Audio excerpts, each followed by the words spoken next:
Phone ట్యాంపింగ్ చేయడం, సేకరించిన సమాచారం ఆధారంగా ప్రతిపక్ష పార్టీల నగదు తరలింపుపై నజర్ వేయడం, స్కెచ్ వేసి వారిని పట్టుకుని నగదు సీజ్ చేయడం, SIB chief Prabhakar Rao, DSP Praneeth రావు ఆదేశాలు ఇవ్వడం, టాస్క్ ఫోర్స్ మాజీ డీసీపీ ద్వారా కిషన్ రావు వాటిని అమలు చేయడం, ఇదంతా పక్కా ప్లాన్ ప్రకారం సాగిపోయింది. బీఆర్ఎస్ పార్టీకి సంబంధించిన నగదును మాత్రం పోలీసుల వాహనాల్లో తరలించేలా ప్రణాళికలు రూపొందించి మా ద్వారా వాటిని తరలించారని ఇద్దరు ఇన్స్పెక్టర్లు, ఒక ఎస్ఐ ఫోన్ ట్యాంపింగ్ కేసు దర్యాప్తు చేస్తున్న హైదరాబాద్ పంజాగుట్ట పోలీసులకు సాక్ష్యం చెప్పారు. మొదట తన పాత్ర లేదని మొండికేసిన రాధాకిషన్ రావు ఈ విట్నెస్లను ముందు కూర్చోబెట్టడంతో తన పాత్రను ఒప్పుకున్నాడు. వాంగ్మూలం కింద అన్ని వివరాలను వెల్లడించారు. ఈ కేసులో మరో రిటైర్డ్ ఎస్పీ దివ్యచరణ్ రావు పాత్ర తేట తెల్లమైంది. అతనే టాస్క్ ఫోర్స్ డీసీసీ రాధాకిషన్ రావు వెంకట్రామరెడ్డి సన్నిహితుడు శ్రీచరణ్ రెడ్డి తీసుకొచ్చిన నగదును సికింద్రాబాద్ మలక్పేట్ యశోద ఆసుపత్రిలో తీసుకున్నట్లు విట్నెస్లు చెప్పారు. ప్రభాకర్ రావు ఆదేశాల ప్రకారం ఎస్ఐబి కార్యాలయంలో అనధికారికంగా ప్రత్యర్థి రాజకీయ పార్టీలపై నిఘా పెట్టాం. వారి డబ్బు తరలింపులపై సమాచారం ఇచ్చాం.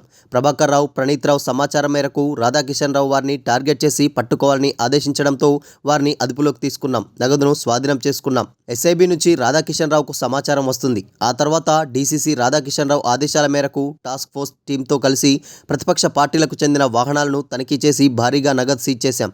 ఇలా 8 సందర్భాల్లో కోట్లాది రూపాయలను స్వాధీనం చేసుకున్నామని చెప్పారు. డీసీపీ రాధాకిషన్ రావు ఆదేశాల మేరకు టాస్క్ ఫోర్స్ పోలీసులు కేటాయించిన వాహనాల్లో ఎన్నికల కోసం డబ్బులు తరలించారు. Rajapushpa properties Venkatramareddy, retired SP Divyacharan Rao, Sricharan Reddy ఆదేశాల మేరకు పలు సందర్భాల్లో 4 కోట్ల నగదును తరలించాను.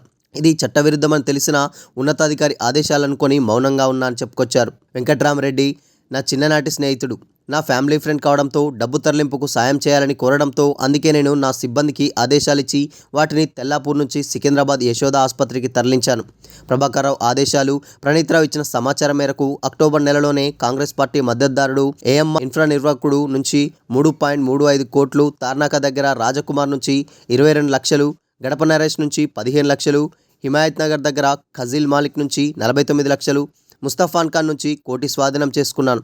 బీఆర్ఎస్ పార్టీకి సంబంధించిన నగదును తరలించేందుకు పోలీసు వాహనాలు వాడాము. ఈ నేపథ్యంలో వెంకట్రామిరెడ్డికి పంజాగుట్ట పోలీసు నోటీసులు జారీ చేసి విచారణకు హాజరు కావాల్సిందిగా కోరుకున్నారు. ఇప్పటికే రిటైర్డ్ ఎస్పీ దివ్యచరణ్ రావు స్టేట్మెంట్ను పోలీసులు రికార్డ్ చేశారు.